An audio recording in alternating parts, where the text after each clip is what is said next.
बुद्धीच्या सागरातील मंथन भीमात होते, समतेच्या भावनातील चंदन भीमात होते, तालात जीवनाच्या विषमता नाचली ही न्यायाची रागदारी गुंजन भीमात होते।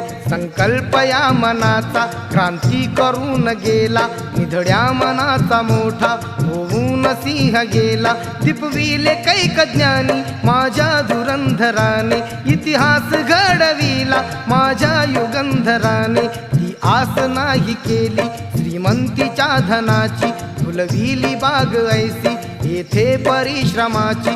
दुःखाला झेलणारा काळाला छेदणारा, गुणवंत पाहिला मी अन्यायी झुंजणारा। विसरून गेला शेवटी जातीयतेची ज्वाला, भीमराव माणसाला माणूस करून गेला। काळाच्या डोळ्यावरती